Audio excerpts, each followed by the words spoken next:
I think we vastly overcomplicate writing. Yeah, people say all the time writing a book is hard, and sure it is. But I think we make it much more difficult than it needs to be. And so today, on today's episode, I'm going to talk about the three things and only three that I believe every writer needs in order to find success in their writing. Let's get into it. Hey, welcome in. This week on the show, I want to talk about the three things you need to find success in your writing. Listen, there are so many pieces of writing advice out there, podcasts, craft books, all kinds of blog posts, and everything else you can look for to tell you what you need in order to find success for your writing. And I'm not saying that you shouldn't read those and listen to those. I'm so glad you're here listening to this podcast, but I don't think you need me in order to write your.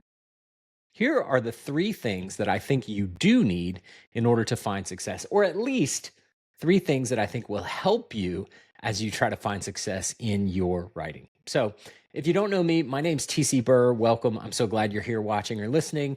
I, for a long time, wanted to write a book. I had this dream of writing a book, but I never took any action on it. It sat on a shelf and I just kind of looked at it every once in a while and said, man, wouldn't it be nice if one day I could finally write that book? And after a while, though, I kind of got tired of my dream sitting on the shelf collecting dust. I decided to take it down and actually start doing something about it. So I'm writing my debut novel. I have learned so much over the last year or so as I've been writing. And I wanted to share some of the things I've learned and areas that I've grown with you, because I believe that there are so many writers out there who maybe are like me, who wanted to write and never actually got to writing their story. So I want to encourage and inspire as many people as possible to finally write that book, because the world needs more great stories. And I believe that you have a great story to tell. So I want you to write it. But a lot of times people face challenges when they finally decide to start writing. So I created this episode to talk about some of the three things that have been most helpful for me that I think will also be helpful for you if you are setting out to write a book. So let's talk about them. Number one, the very first and maybe the most important thing that I think you need in order to write a book is a time. And I don't mean time in general. That's one of the biggest complaints or pushbacks that I hear when I tell people I'm writing a book. One of the things they always ask me is, where do you find the time? And I get it. We're all busy. Like, we have so many things going on in our life, so many demands and responsibilities. It does seem hard to find the time to do something like writing a book. But I want to encourage you, and I've got other episodes planned in the future where we'll talk more about this. You have more time than you think. I know, again, I don't know your schedule, don't know your life, and I'm sure you're very busy, but the time is there if you're willing to go and look for it. So we'll talk more about that in a future episode. That's not what I mean when I say you need to find a time. What I mean is you need a consistent and regular time and place to dedicate to writing. Because I think if you've listened to this for any amount of time, I'm real big on habit formation. And the more you kind of get into a regular writing time and place, the more that consistency starts to build that habit to the point where it just becomes kind of muscle memory. It's not this big, enormous thing that you have to go and tackle. It's just part of your regular life. Like, okay, on Monday mornings at 10 o'clock, I write for an hour, and that's just what I do on Mondays, for example. So I want you to find a time that is both consistent and regular. I love doing this in the same time and place because, again, that consistency just kind of builds the habit, and those habits that you do repeatedly add up and stack up to really, really big things. And so for me, this looks like every weekday I wake up at 5:30 in the morning. I'm a dad of young children, and so the early mornings is really the only time that I have both the quiet and really any energy or creative focus. And so that's my time. The first thing I do when I wake up, I start my coffee, I read the Bible and pray, and then right after that, I'm either reading or writing pretty much 5 days a week. Sometimes I do that on Saturdays too, but I give myself grace on the weekends. I think you should give yourself breaks too. But having that consistency, again, just helps kind of underscore and reinforce the habit. So what does that look like for you? What is a consistent, regular time that you can dedicate to your writing? It doesn't have to be every day. It doesn't have to be a very long chunk of time. Like, even if you can only carve out 15 or 20 minutes, I think that's perfect. And those 15 or 20 minute sessions can really start to add up. But it should be consistent and it should be regular. So, whatever that looks like for you, I want to encourage you to find that. It should also be realistic.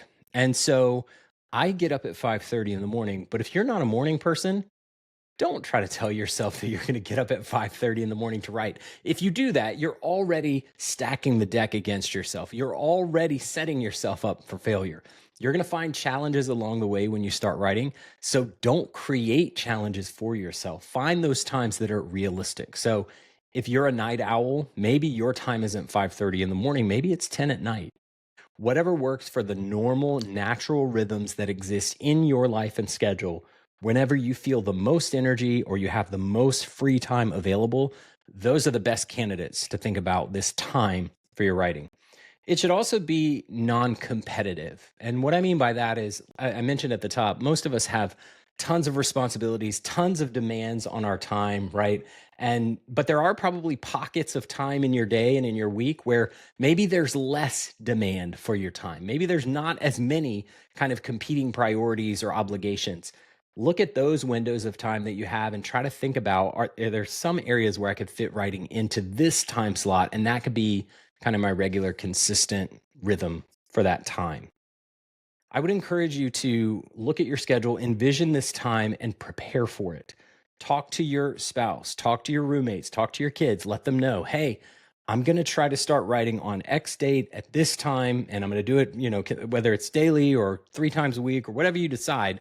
The people who live in and around you who normally kind of talk to you or compete for your time, let them know, hey, I'm really carving this time out. I've got this goal that's important for me, and ask them to work with you. And if they care for you, they probably will, right? Or if you live by yourself and you don't have a lot of demands, that's great. You don't have to have that conversation.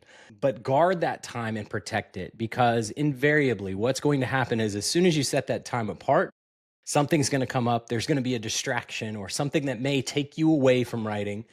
If that happens, if there's some type of emergency, that's totally okay. Give yourself grace and flexibility to be able to do that. But in general, I would say guard that time and protect it, because there's always going to be something that comes up that could take you away from it. And it's really, if it's something you want to do, I really want you to protect that time. So the very first thing that I think you need to find success in your writing is a regular time. That time should be consistent and regular. It should be realistic, and it should be non-competitive. You can set yourself up for this too. So if you've got a desk or a writing area, you can go ahead and get all your tools and supplies ready so that all you have to do is show up, sit down, and start writing. Or if you do it in the early morning, you can set your coffee pot to go on a timer so that you don't have to worry about any of those things when you wake up, right? So I want you to be that intentional and think about, how do I set myself up for success such that when I sit down for this 20 minutes, this 30 minutes, this 45 minutes, all my energy and focus is dedicated to writing. If you do that consistently over a long period of time, you're going to make some serious progress on your book. The second thing that I think you need, in addition to a time, is you need a tool. So, what are you going to use to capture your ideas? What are you going to use to write down your story? Most people nowadays are typing, right? But maybe you're old school and you want to write your first draft in a journal, a pencil and paper. I love that. I'm very tactile. I'm very kind of analog in a lot of ways, and so I love the romanticism of that. I just don't know that my hand could take it to write an entire book like that. But if that's you, get those tools ready. Sharpen your pencils. Get your tools and supplies ready so that, again, once you step into that time, that moment of writing, you can hit the ground running and you don't have to worry about any of those things. A couple thoughts on choosing a tool. Use what works for you. You can spend as much money as you want buying writing software, buying, downloading programs or courses or anything like that. You don't have to go crazy here. People have written stories with a simple typewriter, a laptop. You don't have to go nuts. Again, you can write it by hand if you want to. Find what works for you, what works for your budget, and also what works for your style. So personally, I love writing with Scrivener. There are so many options available within this software. I'm still learning things every day that I can do in Scrivener, and I'll share some videos on some of the things that I've learned that have been helpful for me. But Google Docs is fine. Like if that's what you have access to, Microsoft Word, whatever works for you is the tool that you should use. And then a second kind of thought on choosing a tool: use only the tools that you need for this job. So you don't need a hammer and a paintbrush if you want to create a painting, right? Hammers and paintbrushes are both great. They're both very useful tools depending on what you're trying to do. But really, only one of these is necessary for that specific job, right? So when you set out to write, especially if you're writing on a computer, close your non writing internet windows. And I know maybe now and then you'll have to do a Google search or whatever, but in general, the internet is not your friend when it comes to dedicating time to your writing because it's a huge distraction. Social media is out there, news articles are out there, people are pinging you, texting you, etc. Like get away from as much tech as you can. One of the things I do in the morning is so when I go to bed at night, I put my phone on the charger in the kitchen and I don't look at my phone until after I've done all my reading and writing for the morning because I know that I'm just going to get sucked into answering emails or going on Instagram or whatever the case might be. So remove those distractions. Use only the tool that you need for the job. So whether that's Scrivener, Google Docs, pen and paper, find the tool that works for you. The great news is you have the ability to kind of experiment. So you can try something out for a season. If it's not working or you want to shift gears and try something else, you have the freedom to do that. But you don't need an arsenal of tools to write. And I would encourage you during that dedicated time, eliminate as many distractions as you can. Use only the tools that you need for that specific job. So the first thing you need to write your book is a time. The second thing is a tool. The last thing that I think for me has been super helpful is having a target. So how will you know whether you've accomplished your goal? I think it's super helpful to set a target. And one of the easiest targets to set is a word count target. Most people can type between 40 to 50 words per minute. Now, this is not writing a story. This is just if you sit down to type in a race. But using that number, if you plan to write for 30 minutes a day, 5 days a week, that would be, let's say, 40 words per minute times 30 minutes times 5 times 4 weeks. That's 24,000 words in a 4-week period.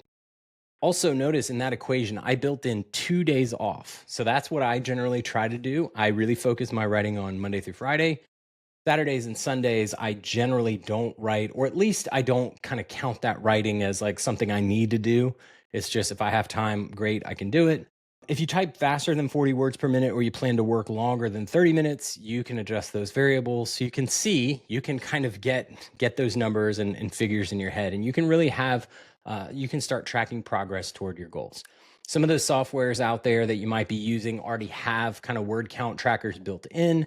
You can kind of see your progress. So Scrivener has a great setting where you can go and see, hey, how much have I written this month? It breaks it down by day, shows you what you're averaging per day. So that is really good. Maybe you don't set a target right out of the gate, but maybe you use that to kind of see what your baseline is, and then you can adjust your target accordingly. Maybe you're not a math person. Listen, I'm not really a math person either. I created a free word count tracker. This is a spreadsheet that takes some of the guesswork out. If you want my word count tracker, you can get that for free as my gift to you. And again, I put formulas in there so you don't have to do any of this math. You can go get that today at tcburr.com. Go and check out that word count tracker. One other note on the targets, and hopefully by now you've probably kind of heard this bleed through the video today, but I highly recommend that you schedule in time off. So I mentioned I write generally 5 days a week and I'm taking 2 days off. It is so critically important for us to find rest in our daily schedules. And the world out there, the world of work and productivity will tell you, no, it's got to be go, go, go all the time. But as a writer, as a creative, we need that time away. We need that time in the quiet. We need that time in nature. We need that time to kind of turn off because for me, oftentimes it's when I step away from the computer, away from the book, away from the project, that's when some of my best ideas and inspiration kind of come. So where you're able to kind of refill that creative well so that you can jump back into your project and write from being filled up and not being depleted. So again, I highly recommend scheduling time off. I've got another video talking about the importance of rest, and I will link to that here as well. But I would plan for you as you get into this, take at least 1 day off to give yourself that opportunity for rest. So that's it for today. The 3 things that I think we can simplify that I believe every writer can use to find progress in their writing. Number 1, you need a time. Number 2, you need a tool. And third, you need a target. Hey, if you want help setting up a writing schedule that's customized just for you using some of these principles that we talked about today, go to pages.tcbur.com. I've created a free writing challenge called 30K in 30 days. This is a self guided 4 week PDF that you do at your own pace. I will walk you through step by step how to find a time that works for you, what tool is right for you, how to set a target, and then how to track your progress and celebrate your results. Because again, I believe that you've got a great story inside of you. Now it's about setting up the time and actually getting to work, telling the story that only you can tell. So again, if you want this, it is absolutely free. You can go to pages.tcbur.com, grab it today. I think it's really going to help you. Hey, thanks so much for coming by today. I hope you have a great rest of your week. And until next time, keep writing, and I'll talk to you soon. Later.